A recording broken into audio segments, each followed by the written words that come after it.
Major Arya, ये भी एक समय में अशरफ गनी ने पाकिस्तान में दोस्त खोजा, शायद वो भी एक बहुत बड़ी गलती थी, क्योंकि हुआ क्या किया क्या वो भी साफ है। अशरफ गनी ने सिर्फ दोस्त नहीं खोजा सुचारिता, अशरफ गनी घुटनों पे आ गया था पाकिस्तान के लिए कि किसी तरीके से कोई डील बन जाए, वो डील बनी नहीं उसकी, और अब ये भुगतना पड़ रहा है। और जो सुशांत सरीन जी कह रहे हैं ना टेलीविजन पे, ये बात बड़ी गहरी बात है जो उन्होंने कही है, और जो लोग नजर रखते हैं वही ये बात कह सकते हैं जो उन्होंने कही है। उन्होंने ये बोला है कि अमेरिका ने ट्रिलियंस ऑफ डॉलर्स की इन्वेस्टमेंट करी, जो अमेरिका को करना चाहिए था। अमेरिका क्या होता है, खाका लेके चलता है और हर जगह उस खाके को फिट करने की कोशिश करता है।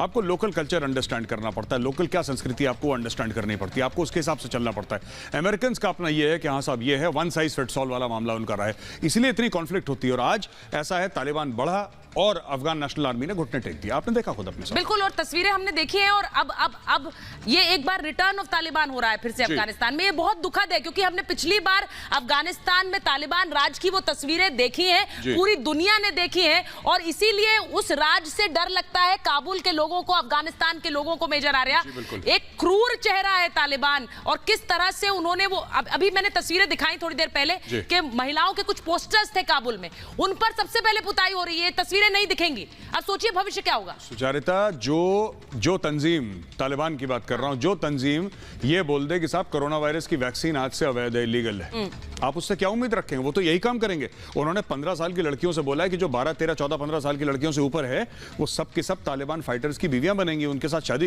तो वो तो बिल्कुल देखिए, उनका एक जिसको दानवराज कहते हैं, उनका दानवराज है, वो लोग करते ही ये हैं। हाँ, एक उनका सोफिस्टिकेटेड चेहरा आ गया है जो दोहा या कतर में जाएगा, जैसे वो बातचीत करेगा, जो चाइना जाएगा डेलीगेशन वो बातचीत करेगा। एक तालिबान का वो चेहरा है सुचारिता जो कि सोशल मीडिया पर रहेगा, एक मेन स्ट्रीम मीडिया पर रहेगा, एक कोई मीडिया को ब्रीफ कर रहा है, कोई वेबसाइट चला रहा है, तो वो लोग भी हैं जो तालिबान का एक चेहरा मैनेज कर रहे हैं।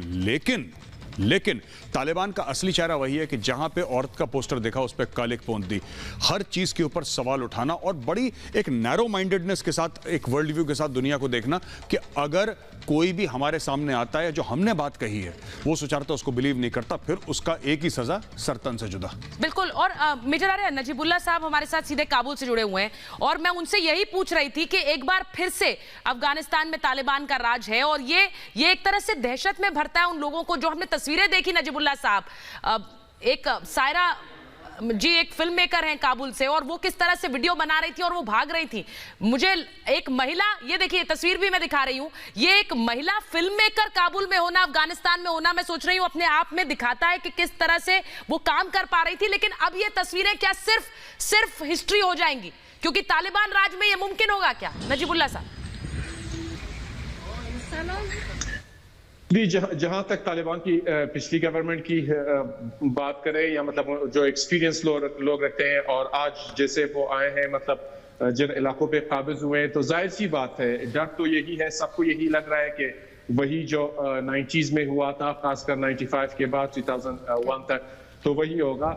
जैसे मतलब आपने इस फिल्म मेकर की बात की, अब देखें ये जो तस्वीरें आपने दिखाई ये ब्यूटी पार्लर की है। जाहिर सी बात है ब्यूटी पार्लर्स पे तो मतलब उन्होंने औरतों की वो मेकअप की तस्वीरें लगाई थी, तो तालिबान अभी तक वहां नहीं पहुंचे, लेकिन वो जो ऑनर्स हैं वहां के, उन्होंने वो तस्वीरें हटाई हैं। तो ये एक तरह से पूरा डर तो बैठ चुका है, और ये डर तो रहेगा।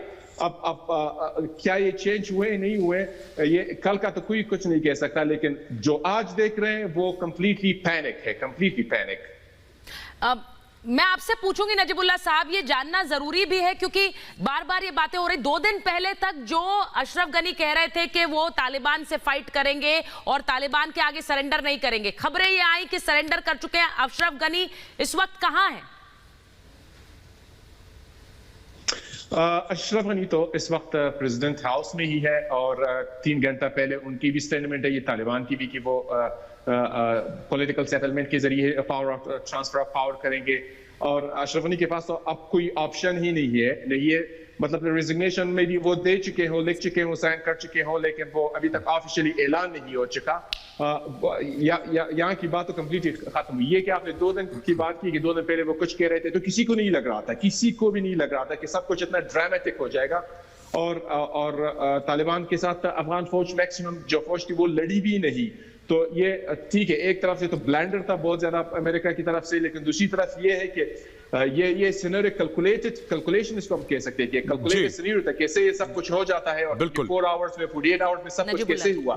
तो इट मींस के बाज जगहों पे इवन के अफगान गवर्नमेंट की तरफ से, लीडरशिप की तरफ से कॉल्स की गई हैं कि आप आगे मत लड़े, सरेंडर करें। नजीबुल्लाह साहब, तो ये सारा कुछ कैलकुलेटेड ही हो सकता है। जी नजीबुल्लाह साहब, मैं आपसे एक सवाल पूछना चाहता हूं जो मेरी समझ में नहीं आया। आपने बोला कि नेगोशिएट करेंगे, एक सेटलमेंट की बात है, पॉलिटिकल सेटलमेंट की बात है, आपका भी बयान था थोड़े एक मिनट पहले आपने बोला था, पर क्या ये सही समय है? ये कैसी सेटलमेंट है, कैसा नेगोशिएशन है जब तालिबान काबुल के अंदर घुस गया है, गवर्नमेंट बिल्डिंग्स पे वो काबिज हो चुका है, लोग डर रहे हैं, अफरा तफरी का माहौल है। हमें तो यही हर समय हमें लगता है और होना भी ऐसी चाहिए कि negotiation has to be done from a position of strength. अब नेगोशिएशन करने वो क्या नेगोशिएट करेंगे? उनके पास ऐसी नेगोशिएशन की कौन सी चीज है जो तालिबान मान लेगा? उसको हम सो कॉल नेगोशिएशन कह सकते बराए नाम, ताकि थोड़ी बहुत जो इज्जत है वो रह जाए अफगान गवर्नमेंट के पास या सदर गनी के पास। मतलब ये है कि मतलब तालिबान भी ये नहीं चाहते कि जैसे बाकी सारे प्रोविंसेस में बाय फोर्स घुसे तो काबुल में और काबुल के प्रेसिडेंशियल हाउस में भी घुसे, तो एक तरह से एक कागज होगी, देना लेना पड़ेगा। बाकी अफगान गवर्नमेंट की तरफ से कोई नेगोशिएशन नहीं है कि इसमें पावर शेयरिंग की बात हो, नहीं, पावर शेयरिंग की बात नहीं है। वो 33 प्रोविंसेस आउट ऑफ 34 ले चुके हैं, उन पे पूरी तरह वो काबिज हैं, पूरा पावर है उनका। तो इस साइड से नेगोशिएशन नहीं है, सिर्फ ये है कि मतलब आराम से बिना किसी फायर के काबुल को उनके हवाले किया जाए एक पेपर के ऊपर। नजीबुल्लाह जी, आप हमसे बात कर रहे हैं, सीधे काबुल से जुड़ रहे हैं, फिक्रमंद हम आपके लिए भी हैं। आप अपना ख्याल रखें क्योंकि इस वक्त बहुत तेजी से चीजें बदल रही हैं अफगानिस्तान में और उस पर हम सबकी नजरें हैं। बहुत बहुत धन्यवाद हमसे बात करने के लिए सुशांत जी, आपका भी, नजीबुल्लाह साहब आपका भी।